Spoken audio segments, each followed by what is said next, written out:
Hi, welcome back to Game Geeks. I'm your host, Kurt Wiegel. This is our 50th episode, so today we're doing something a little bit different. It does not involve me dancing, so you're safe. Basically, what I want to do right now is we want to go through our, sort of the list of the first 49 episodes we've done, kind of a quick review, go over them, and just talk about some of the things I've learned, some of the things I like, and kind of pick out some of my favorite games. I don't know if I can narrow it down to one necessarily, but just getting them down to a few that I really enjoyed. Well, this whole crazy dance started back with the first episode, All Flesh Must Be Eaten, which was followed by MISKATONIC University, A Game of Thrones, Mutants and Masterminds, Godlike, Dreaming Cities, Spycraft 2.0, Dawnforge, D20 Modern, Blue Planet, Delta Green. Now that took us up to 11. After that we had Serenity, Atlantis, The Second Age, Lone Wolf, Conspiracy Acts, The Complete Masks of Nyarlathotep, Buffy the Vampire Slayer, Lightspeed, Hollow Earth, Don't Rest Your Head, Hearts and Souls, Godsend Agenda, Spirit of the Century, and then we had sort of a funny 24th episode, which was just a review of the Fate system in general, where we had our special guest host. Then we went into the Xantabulous Sorcerer of Zoe, Ebon Storms, which was an original fantasy audio drama, not really a game, so I won't be counting that on my list of favorite games.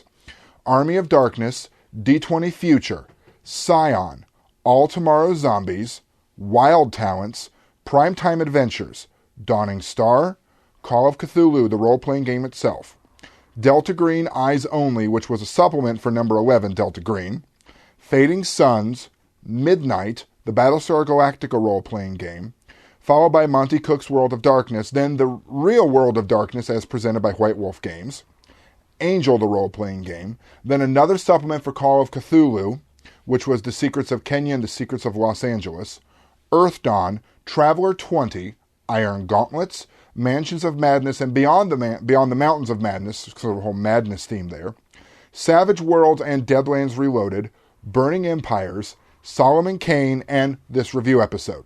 So what have we gotten from this? Well, one, I've learned that there are a whole lot of really interesting games out there that I had never really run into or heard of before we started doing this show. So that's been a great experience for me from the start.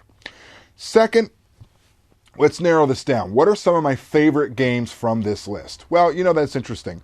One of them is definitely got to be Burning Oh, sorry, I didn't mean to say that. Some of my favorite games from this list are probably all the way back to number 1, All Flesh Must Be Eaten. Unisystem is a great, flexible system. You can do a whole lot with it, and it includes things like All Flesh, Conspiracy X, you've got Angel and Buffy and Army of Darkness that go in that too. While I'm not the biggest fan of D20, I've really enjoyed D20 Modern, D20 Future, particularly when you can use those put together to help you with something as great as Dawning Star. Fabulous science fiction game, great background, highly recommended. Out of D20, another great sci-fi game is definitely is a great sci-fi game, is Lightspeed, which combines a lot of the tropes that we've all come to know and love, put together into one cohesive whole that is just an absolute blast to play. So, in terms of horror, I'm a big fan of Call of Cthulhu. I always have been. While the new World of Darkness stuff is nice, it is good, and it's great for setting and ideas, I can't help it whenever I'm reading through these books thinking, okay, how am I going to use this in my Call of Cthulhu game?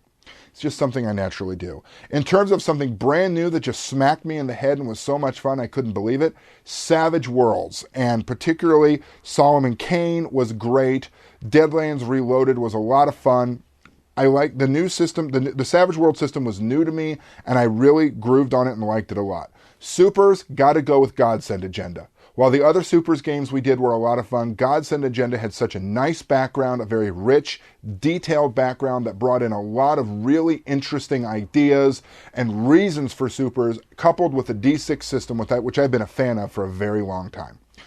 So, all that being said, probably my 5 favorite games that we've reviewed so far. 5 favorite games, in no particular order. This isn't going high to low, low to high. Hollow Earth Expedition. I like pulp, and I really like the pulp adventure feel that they bring to the table, and not necessarily having to have the Shadow and Doc Savage and Indiana Jones all running around doing stuff. It mainly stays with the Indiana Jones feel, feeding Nazis to dinosaurs, and it doesn't get a whole lot better than that. Of the Unisystem games, Angel is probably my favorite just because of the diversity of things that you can do with it.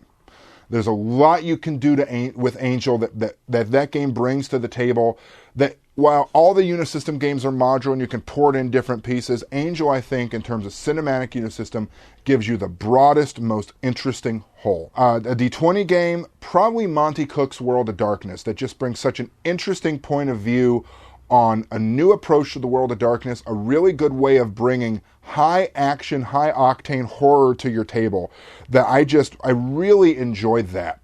Just a different point of view on how to do vampires, werewolves, wizards that I never really thought of before. Call of Cthulhu, particularly Delta Green and Delta Green Eyes only. Golly Martin, folks. This, if you want a modern Call of Cthulhu game, Delta Green is, in my opinion, the way to go, particularly when you can bring in the Delta Green Eyes only stuff with it. That is just a fantastic way of bringing the whole idea in together. Finally, for a science fiction game, as much as I have loved Dawning Star and a lot of the other ones, I gotta go back to Fading Suns, which has been a favorite of mine for a very long time. It brings so many neat ideas into this game that fit together nicely, particularly now that Red Brick has sort of revived it, come out with new material for it. This is a game well worth keeping your eyes on and well worth getting into. So there we have it, sort of a 49 episodes in review. For Game Geeks, I'm your host, Kurt Wiegel. Good day and good gaming.